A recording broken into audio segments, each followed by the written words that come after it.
Okay, we're going to look at how to draw a table to help solve some probability questions.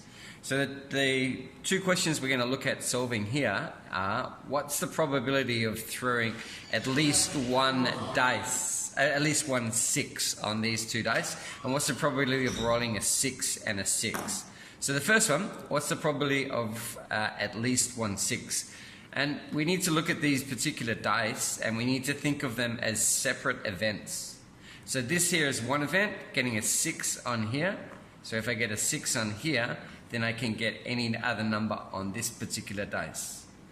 Or if I get, say, not a 6 on this dice, I need to get a 6 on this dice, or this event needs to be a 6. So the 6 could be on this dice, or it can be on this dice.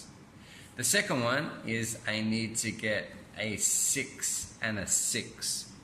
So what I need to do is I need to draw up a table, and we've got one here. So here are the events are listed on the outside of the table. So these are the events, getting a 1, a 2, a 3, a 4, and a 5, and a 6 on this dice, and getting a 1, 2, 3, 4, 5, and 6 on this dice. So they're two separate events. So these are all the possibilities. I can get a 1 on this dice, and I can get a 1 on this dice. I can get a 1 on this dice, and a 2 on this dice. Now what's interesting is here it's a 1 and a 2, and this is a 2 and a 1. Although it looks the same, this is a 1 and a 2 here. This is a 2 and a 1 here. So you've got to think of the dice as being separate events. So now when we've drawn out all the possibilities, then we can look and solve these questions. The first one here is: what's the possibility of rolling a 6 and a 6? So if you look here, this is the 6 line and this is the 6 line.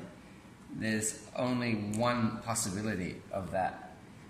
And the total amount of rolls is 6 times 6 is 36. So there's a 1 in 36 chance of rolling a 6 and a 6.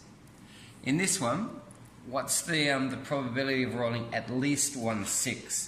So we look through the table and find all the examples of this where it's just 1 6. So we've got 1 there, we've got another here, we've got another here, we've got another here, here, and all of this has 1 6 in it. This one has at least 1 6, it has 2 6s. So we count up those particular ones. Remember the total number of outcomes is 36. And in this case it's 1, 2, 3, 4, 5, 6, 7, 8, 9, 10, 11. So there are 11 instances where there's at least 1 6. So that's how you can draw a table to help find these probability questions.